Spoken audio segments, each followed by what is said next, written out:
Hey guys, this video is going to be over team composition. And I'm not going to be specifically leading towards team composition for arena. I'm not going to be specifically leading towards team composition for clan boss, nor for campaign. What I'm going to go over is some tips for basically all of those areas on your team composition. So you can have, and let's start with arena because it's the one closest to my mind right now. Right now, I've been, by the way, in gold arena. Let's see, what are the tiers here? I've been in the final one, so what is that, 4? Okay, I've been in gold arena 4. I stayed there for over a month. I got a little less active in the arena, so it dropped me down. Plus we had some events. For the events, what I do is I put on my defense. I only put maybe one person in here on my defense, and basically what that does is it will drop me down a couple of tiers, or a tier. It seems like it's been a little bit harder to fight my way back up. There are two options primarily for the arena, right? You either have a major amount of defense so that you can outlast what everybody else is going to be doing, which the majority of the people, they don't go with defense as much as they do this. So when you build a team, the majority of what is happening is the team is going to have one person that is going to be a buffer, so they buff your team. The other person is going to be a debuffer, so they debuff the enemy team. And the third one and possibly the fourth one are both going to do some type of damage. And there's different variations of that. So you want at least the buffer, the debuffer, and then the damage dealer, or what some might call as the nuke, somebody who's going to basically be focused on nothing but damage. So to give you an example, I have a couple of setups here, and usually with that setup right there, what you're looking for is a lot of speed, because in the arena there it's all based off of speed. The person who hits first is normally going to be the person who wins the battle, right? I can tell you already, Gallic is going to be on this enemy team. That person is going to be trying to do nothing but damage. They're going to try to hurt me bad. I can tell you that also Zavia is going to try to hurt me bad, but she is also going to be more than likely so here's her attack all with the poison. Yep, she could very well be the one that's going to give me the most damage. And if you look right here, her aura is going to be increased ally attack in all battles by 33%. So this is going to be a bad team for me to fight, to be quite honest with you. They're probably going to hurt me. But if I have the speed, then I might be able to beat them to the punch. So what they don't have is speed. They have a lot of damage. They don't have a lot of speed. So I'm going to change this out real quick. So my guy Apothecary has a lot of speed. He's going to be fast. The next person that I have that has speed, his aura is going to be speed. All ally speed in the arena by 23%, so he's going to be fast, right? And then I want to do damage. I want to do as much damage as possible. So I've got Belor, which normally I wouldn't use, but I think they're going to be pretty slow. I got Belor, who's pretty fast, and I've got Lua, who is going to be doing some pretty good damage too. But she can focus somebody, so let's give it a shot. Now, I'm not going to do this on auto, although sometimes I do it on auto. Later, what you're going to find later on while playing the arena, you have to do it manually. Otherwise, you're not going to win any battles. So first thing we do is we're going to boost our speed. Again, we're going to boost our turn meters, and we're going to buff by let's see, so fills the turn meter of all allies by 15%, so, and places a 50% increased tax. So this is our buffer, right? So we buff everybody. Now, I think that I have at least 2 damage dealers here, and then somebody that heals. So if they're mostly damage, then I could probably burn them down. So I'm going to do an attack all is the first thing that I'm going to do. I could use this one, which will completely ignore defense, and it'll hurt him. It's going to kill whoever I hit with it, other than Rain Beast, because he's very tanky. But I'm going to do the attack all and see what happens. Okay, it didn't kill everybody, but I got another shot because they're slower than I am. So I'm going to decrease everybody's attack just in case I don't kill all of my attackers. So that decreased the attack of the 2 people that I have left, and the 2 main damage dealers are now dead. Alright, so I don't have to worry about them anymore. Now I just have to worry about these 2. Both which are pretty tanky, which means they're not quite as strong, but also even though she buffed him, right, and her, she buffed herself and him to do more damage now, the tanky guy, Rain Beast, he's pretty good in the arena, so he can probably still hurt me. She could probably still hurt me, but I have no health taken off of me yet. I'm just going to attack. Alright, so all I have to do now really is survive until my damage dealers come back around. Now this attack is going to ignore any defenses that he has or whatever. He's very tanky, so I'm going to go ahead and take a good chunk of his health out. Alright, this is going to slow him down, so I won't have to worry about him attacking again. But it does a lot of damage. Okay, she's dead. Moving on. I still don't have a whole lot of damage done, so I can attack. Alright. So, number 1 is there's not always a permanent solution to everything. You can't have an arena team that is going to be specifically set up to work through every fight. It's not going to work that way. Can it work for the majority of them? Absolutely it can, but not necessarily all the time. This team right here is going to be fast, the second one here, so I guess the best thing I can do is give you an example again.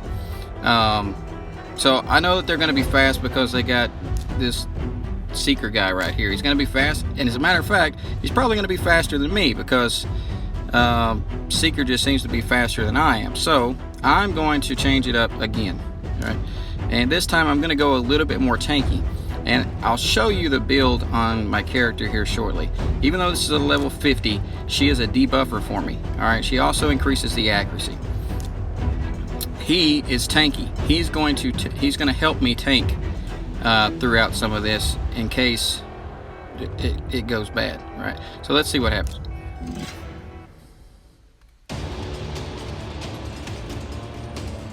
Alright, so again, I'm going to increase my speed, which, hey, I'm amazed I actually got to go first. I get to go first. But see, he was shortly behind. He increased everybody's attack. Alright, I have a pretty good amount of defense, but what this guy does is he also increases everybody's attack, and he's increased my crit rates, okay? So, boom, increase attack, increase crit rates. There was that damage dealer I was talking about. She almost died. I want her to get at least one thing off, and that's possibly a debuff, so here she goes. No debuffs because of all the defense that he's got up, which that's fine. I know that she is the main damage dealer. If she does damage again, then I'm going to lose a bunch of my friends here. But, yeah, and they all have invincibility, so let me just try to take everybody down a little bit. Okay. Everybody's invincible. Let me see if I can keep her alive for another one. Now, he also dispels all this other stuff, so I don't have to worry about the defense down and all that, right? Get rid of that. Give everybody some life. Give them some more speed. Let's get some attacks in. Unfortunately, everybody is still going to be... it looks like, yeah, everybody is still invincible. Alright, let's hurt this guy. That's what I was afraid of. Alright, so because of the invincibility, that's the main reason why I'll lose this fight if I lose it.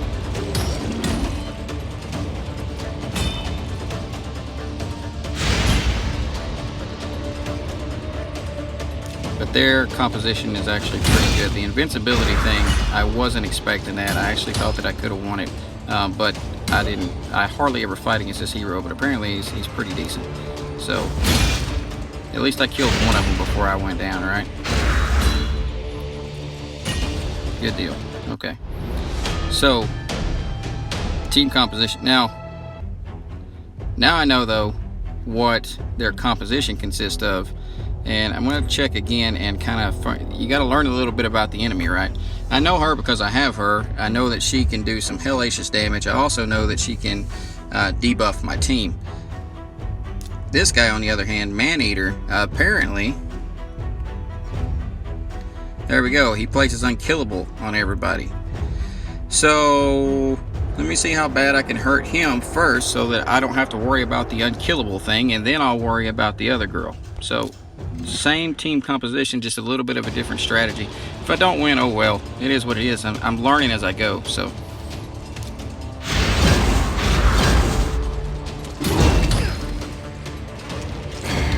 all right, once again, let's go ahead and buff everybody. Ouch. Couldn't get to it fast enough. Unkillable is up on everybody. So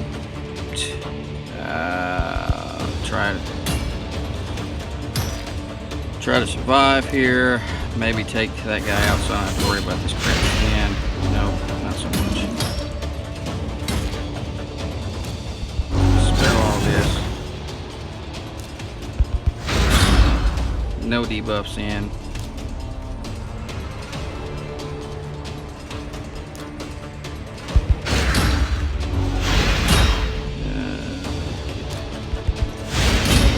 If everybody wasn't unkillable, by the way, it would be a one match. It would have been game over already. Let's see if I can steal some things. I stole somebody's invincibility, so somebody can possibly die now. It's a little bit late in the game. Now everybody's stuff is down, but it's 4 against 1. Homeboy on the right over there is going to be healing everybody up tremendously. So we'll see what happens. I doubt that I can win, but I've got invincibility on for another round.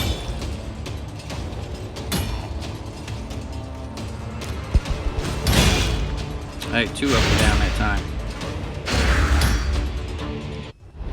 Anyhow, I'm not going to keep beating my sword against a rock because that's just going to make things worse.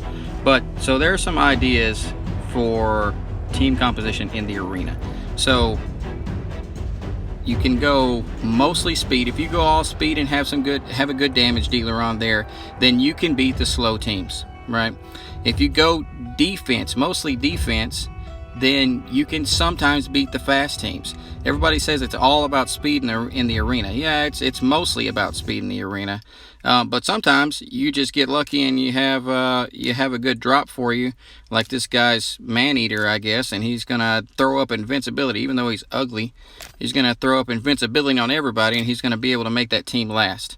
Now, if I had more speed, as a matter of fact, if I had enough speed, I could possibly, I'm stubborn, so I'm going to do this. Even though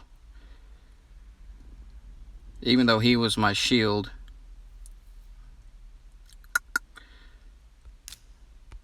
Let's see this.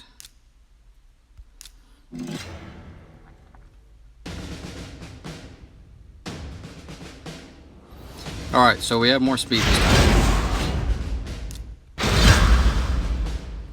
Do we have enough speed, though? That's the question.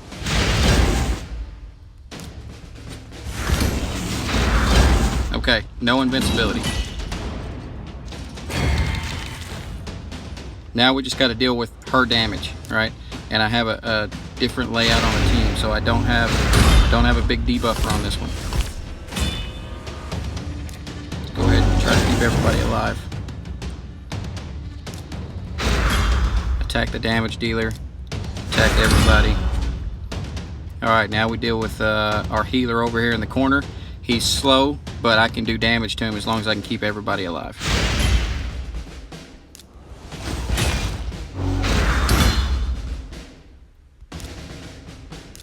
And speed everybody up. I'm not worried about keeping him alive so much. I'm just worried about doing damage as fast as I can. I will boost everybody's health, though. We'll boost everybody's damage. Heal him back up just because. Okay. But now we're one move away from doing some major damage to this guy.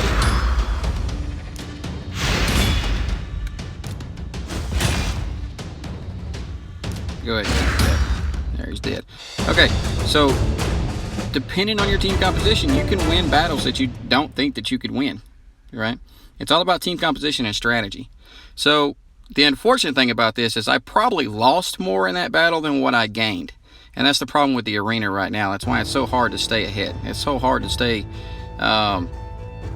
higher levels, because you're fighting teams like that all the time. And sometimes you need to learn from your enemy before you can do anything else. He's got a great strategy going on. Props to that guy. But anyhow, that's some things about team composition in the arena. Let me show you real quick about the team composition also when it comes to armor. So I told you this guy here, Skartorsus, right? He mostly is support, right? He's support. So how I work my support guys is I have them be the defense for the team. If you look at the gear, I've got a shield set on. 4 artifacts per set, plus 30% HP ally shield for 3 turns. So for 3 turns, I got a shield on everybody. Now, something else that I do normally on my arena team, and even when I'm running through the campaign, is I try to put at least one piece of gear on everybody that has, let's see, I don't guess this one's going to have it actually, because she's worked a little bit differently. No, I'm sorry, she does. So if you put a divine set on, then normally what comes with that divine set is plus 15% HP self shield for 3 turns. So the HP self shield with the shield coming from the assistance of Skartorsus is going to give me an even stronger shield. It actually does stack. So my defense is really good there. So, but keep that in mind also whenever you're going through campaign. If you put a divine set on your farmer, or if you put a divine set on when you're trying to get through those stages, then it will give you a shield per stage. Every stage you'll have a shield. So I'll give you an example in campaign. I'll go ahead and I'll do this one, and even though it's not going to benefit me right now, I'm going to take away my main farmer, and I'll just show you with Lua. All right, she's not going to be the fastest by any means, but she's got a divine set on, and she does, I guess she does one AoE attack that kills everybody pretty much. So she's not going to be the fastest. Unfortunately, it's going to take a little bit more time in the video, but take a look at this and see. See, the shield is keeping her. She's not even taking damage right now. Granted, she is level 60, so that helps, but that shield is protecting her.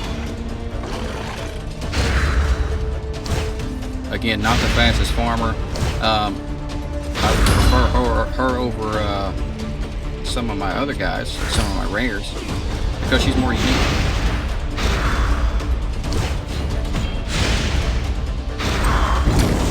So if you throw that on your Kayle, so throw 2 pieces of divine gear on with your Kayle, and you put something that, so put some life steal and put 2 divine pieces on, he's going to be able to make it through the majority of those missions. Okay, whereas before you might have been struggling just to get his damage up high enough to make it through fast enough. So you put the life steal on a divine piece, there's a pretty good chance you're going to make it. You put that on 2 people, especially a good support, or if you put a shield set on a support hero to go along with a divine piece on your damage dealing hero, it'll get you into brutal, and it'll get you all the way through brutal if you make some good choices. On to clan boss, as far as their composition, you can see my composition here at the top. I've got Kayle, I've got healer. So my Kayle, he places acid or damage, poison, right? So the main thing you're looking for on clan boss is to do poison, or to do damage over time. Right, so if you have somebody that places poison, if you have somebody that increases your speed or your turn meter, if you have somebody, especially early on, who places HP burn, then you're going to be making some progress. You're going to see your damage is going to go pretty quick. So off of 1 key right now, and this is on auto, I'm doing 17.54 million. This is me working on my team, though. This is not just like I started out that way. No, this is not the same team I started out with. And I could play it for you. As a matter of fact, I will, right? So right now there's 14.73 million left on the normal boss. I'll go ahead and I'll play it on auto for you. It's red. Who knows? I don't know if it'll take him down or not. Because red versus blue is basically red's going to damage blue more. So, and I've got two of my guys here that are going to be blue. We'll see how it works. So, and a very similar thing. You want somebody who buffs, and you want people who debuff. Like the main debuff that you want though is to place poison. So, and by the way, if you guys are ever wanting to see exactly what's happening in the game, press info while the game is playing. It'll tell you what's going on. Alright, so you can see the increased speed, ally protection, counterattack, increased defense, revive on death. All of those things are stacked up on my Kel right now. All those poisons are stacked up on my enemy over here. So you can see all the things that are taking place over here and kind of see where your game is going, right? I could tell you just right off the bat, it'll be hard to keep up with him. So my guy here, he's not really worried about damage. I'm not worried about him doing damage. What I want him to do is I want him to put up my counterattack as fast as possible. He puts up the counterattack, so every time everybody is attacked, they all get to attack again. So obviously that's going to multiply my damage. My Kel, he's placing acid as much as possible. The unfortunate thing about when I play this on auto is that he's not using his A1 as much. He's using the other two options, which the A3 is fine, but the A2 doesn't work. It's a waste. It's not going to be doing too much for me because it doesn't place any type of poison. It doesn't place any type of benefit really. It just does some damage to him. So honestly, if you could set it up, if you could micromanage it while it was playing on auto, I would have it skip the A2 or the second attack. Juliana, she's a great one for me. She places HP burn, she places the poison, and every time that she places her A1, it increases her turn meter. So she gets to attack more times overall. There we go. So he places the counterattack. So now, whenever my enemy here attacks everybody attacks back automatically. So obviously that's going to increase the damage. Apothecary, he's going to heal up some of my people who don't currently have lifesteal on them. Eventually, I want to get lifesteal on everybody because that's how you do the most damage, is you have everybody basically take care of their own health. When you have somebody who's focusing on taking care of everybody's health, that means he's not doing damage, he's having to take care of their health. Alright, so all I really want him to do is increase my speed for everybody, or increase the turn meter for everybody, and do damage. But unfortunately, he's got to spend a little bit of his time healing up here and there.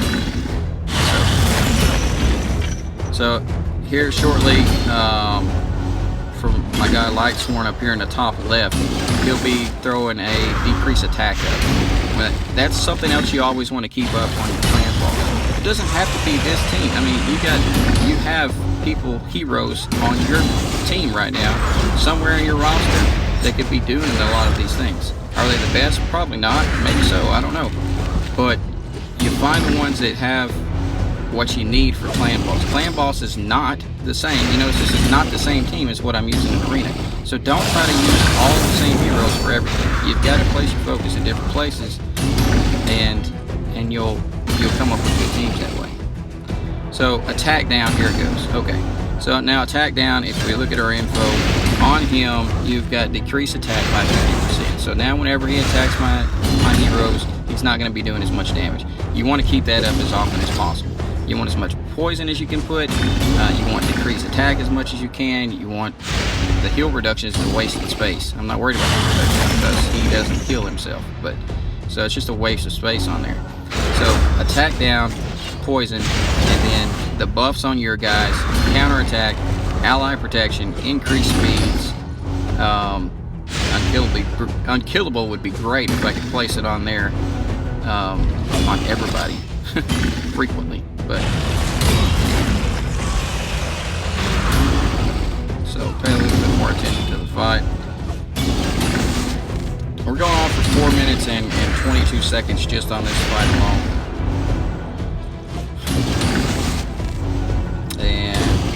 Let you keep watching because I've already started it. So this is going to be a pretty long video. Hopefully informative though.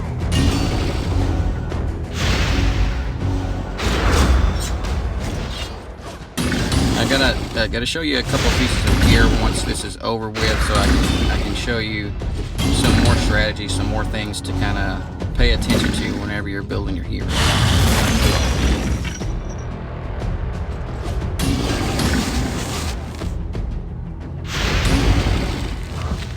I remember when I first started the game, by the way, I was able to stay alive for about a whole 15 seconds versus the clan boss. So 5 minutes plus. I'll tell you what, if you get beyond 4 minutes, you're going to be doing some damage.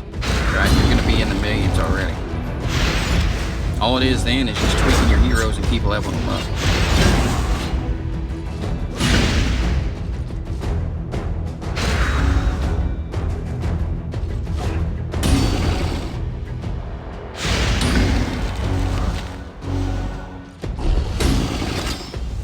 Unfortunate thing is, this is as fast as I can go. We'll see how slow it goes. Speed it back.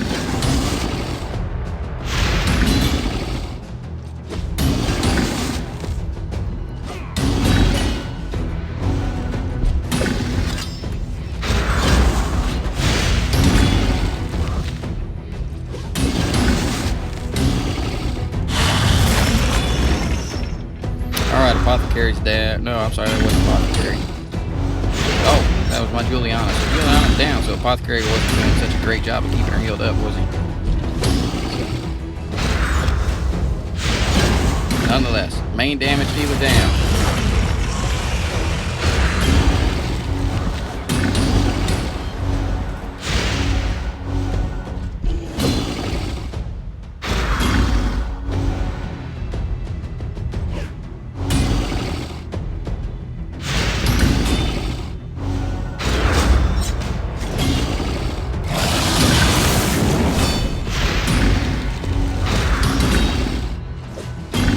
Apothecary, if you get a chance, I need you to heal up Skull Crusher over there. Thank you, sir.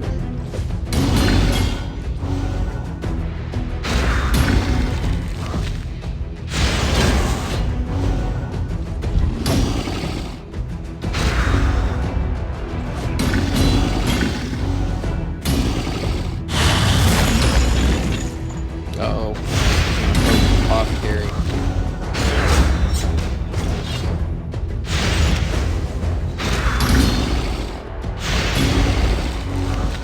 Defense is up. Attack's up. What? Do we have a revive? Yeah, we have a revive. Okay, revive on death. That comes from Lightsworn. So, is it going to change the game a bunch? I don't know. Maybe. We'll see. He's back up, but he's back up to 3/4 of his health. He's got counterattack up, so he's about to attack again.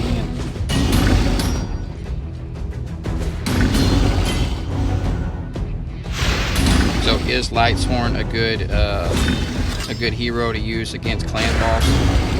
I think so, but it's because I don't have a lot of these legendary heroes that some of these people who spend hundreds of dollars on the game do. So, is there better? Absolutely. But he's a great hero, especially early in mid tier or mid game.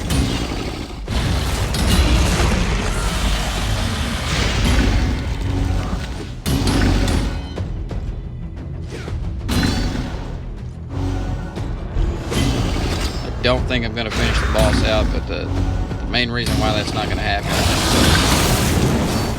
he's red and my main damage dealers are blue.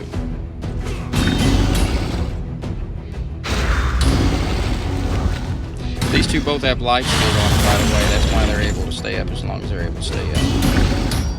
Lightsworn here, he's going to put up a fight. He'll probably be up another round or two. The boss is doing nothing but facing. So what was that? This is the second round.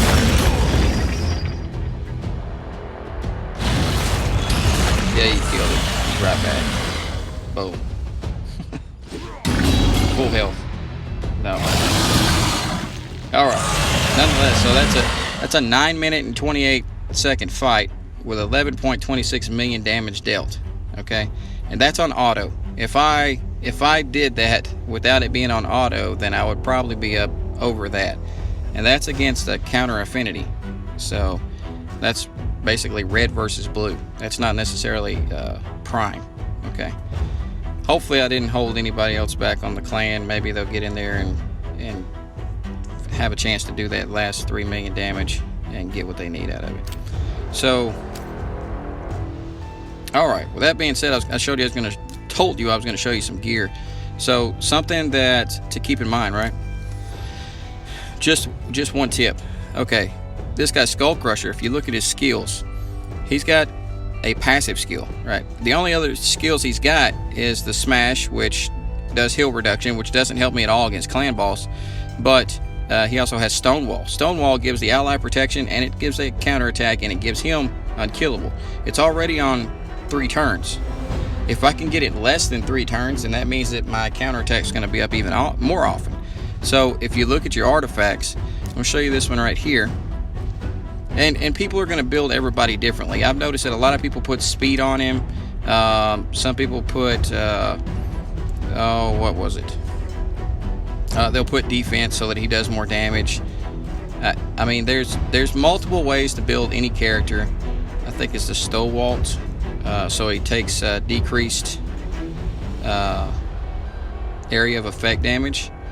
That's a good one to put, I guess, so that you can live longer.